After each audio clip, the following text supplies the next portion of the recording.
안녕하세요. 순비제 제주 농부입니다. 오늘 엄청 덥습니다. 그래서 땀이 비 오듯이 쏟아지거든요. 내일 비가 온다고 그래서 지금 여름 비료가 조금 늦었는데 조금 늦게 뿌리는 이유가 있습니다. 바로 비가 너무 많이 오게 되면 비료를 뿌리면은 용탈이 쉽게 되기 때문에 비가 많이 오는 시기에는 좀 피해서 저는 이 비료를 뿌리고 있습니다. 이번에는 유기질 비료를 여름 비료로 뿌려줄까 합니다. 유기질 비료로 그냥 화학 비료가 아니고 유기질 비료로 요 안에 골분과 어분이 많이 들어간 50% 이상 들어간 유기질 비료를 뿌리려고 합니다. 오늘은 비료에 대해서 좀 안내해 드리겠는데요. 이제 중반기가 넘어서 후반기 중반기가 훨씬 넘었습니다. 예, 조금 있으면 이제 청귤도 따야 되고 8월 중순에 그렇기 때문에 이제 알을 크게 해야 되고 영양 관리도 해야 되고 맛 관리도 해야 됩니다.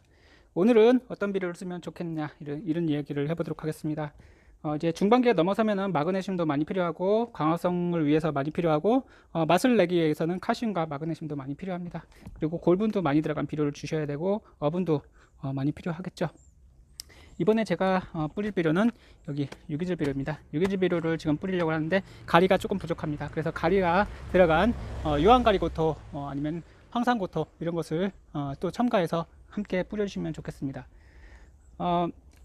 이 유기질 비료는 천연에서 만든 유기농 비료고 여기에는 골분과 어분이 많이 들어 있습니다. 그렇기 때문에 분해되는데 좀 시간이 걸리고 이렇게 유기질 비료를 작년에 받아서 보시면은 약간 하얗게 되어 있습니다. 이게 바로 미생물이 벌써 이렇게 들어가서 분해를 하는 것인데 이렇게 하얗게 된 비료가 훨씬 빨리 유기질 비료가 훨씬 빨리 분해돼서 작물이 이용을 할 수가 있습니다. 그래서 이런 비료를 약간 노상에다 놓으시면은 금방 여기에 곰팡이가 씁니다. 곰팡이가 쓸어서 이것을 주시면은 더욱 더 빨리 분해가 된다고 보시면 되겠습니다. 그냥 뿌려도 분해가 되지만 여기다가 이 비료에 유기질 비료에 그 미생물을 들어가게끔 해서 하시면 더 좋습니다.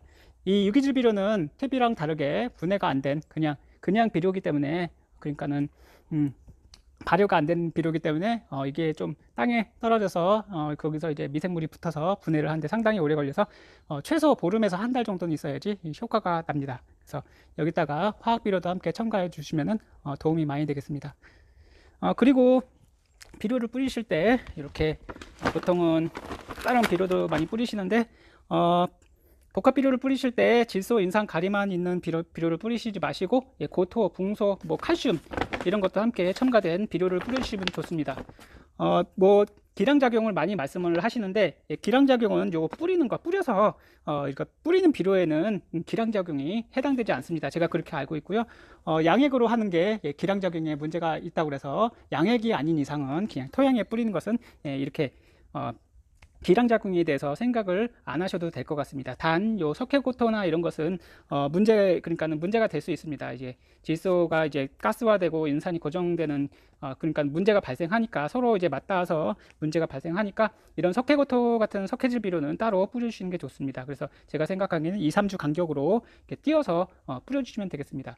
요 석회고토는 농민이면은 많이 이거 지원을 받으실 수가 있습니다. 한 3년에 한 번씩 지원을 받으실 수 있으니까 맛있는 그 과일을 만드시려면 이 석회고토를 시간이 나실 때마다 비료 뿌리는 간격을 좀 2, 3주 아니면 한 달 간격을 피해서 이 석회고토를 수시로 많이 아니고 조금씩 뿌려주시면 여기에 고토가 마그네슘이 들어있기 때문에 당도를 올리는데 많은 도움을 줍니다. 그래서 비료를 뿌리실 때 이렇게 붕소나 고토가 마그네슘입니다. 마그네슘이 최소 2 이상 들어간 그런 비료를 뿌리시면 당도 향상에 도움이 많이 됩니다. 그래서 여기는 유황들이 들어있어서 황산가리가 유황이기 때문에 칼슘 유황이랑 황산가리가 함유된 이런 비료를 뿌려주시면 좋습니다. 여기에는 여러 가지 비료가 있기 때문에 이 비료를 뿌려주시면 작물 생장에 도움 많이 주고 그리고 당도를 올리는데 도움을 많이 줍니다. 오늘은 비료 살포기로 이 유기질 비료를 뿌릴 건데 무덥고 힘들고 덥고 그래서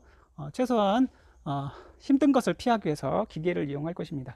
기계를 이용하면은 아무래도 힘이 덜 들어서 작업이 좀 편하고 요즘에는 사람을 구하기 힘들기 때문에 최대한 기계 투입이 필요한 시기인 것 같습니다. 그래서 올해는 지금은 이 유기할라트코라는 유기질 비료를 뿌리고 여기에는 골분이 많이 들어 있습니다. 골분이 많이 들어 있어서 당도 향상에 도움을 많이 줄 것이라고 생각됩니다.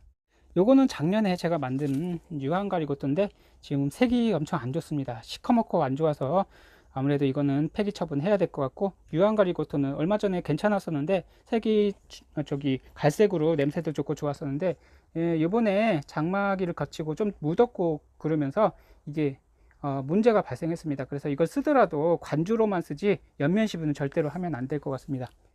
요거는 바닷물 액비입니다. 예, 바닷물로 만든 인산가리 액비인데, 요것은 바닷물로 만들어서 바닷물이 썩는다고는 얘기는 못 들으셨죠? 예, 바닷물로 만드니까 몇 년 동안 이렇게 놔둬도 썩지 않습니다. 그래서 요번에 당도를 올리는데 요 인산가리를 계속 꾸준히 넣어 주려고 합니다. 그러면 당도 향상에도 좋고 산 함량을 낮춰줘서 정말 그 과일의 맛을 그리고 향을 내는데 도움을 많이 줍니다. 오늘은 과일을 키우면서 유기질 비료를 주려고 영상을 남겨보았습니다.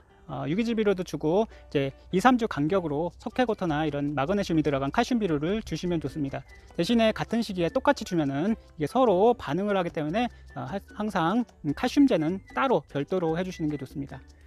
귤이 많이 컸습니다. 귤이 많이 컸고 이제 양분을 많이 필요로 하는 시기라서 지금 오늘은 유기질 비료를 주고 조만간 마그네슘이 들어간 저기 아까 석회고토 같은 것을 뿌려주고 수시로 아까 제가 보여드린 그 유황가리고토는 지금 변해서 다시 만들어야 되겠습니다.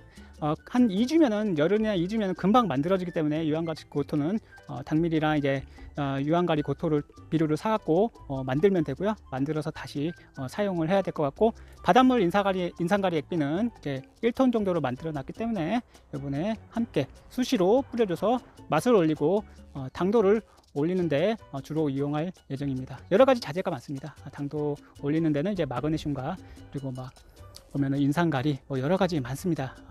내가 주는 만큼 맛있는 과일을 만들어 줍니다. 오늘은 유기질 비료를 뿌려서 나무에게 수세도 좀 회복시키고 과일을 좀 크게 하는데 도움을 많이 줄까 합니다.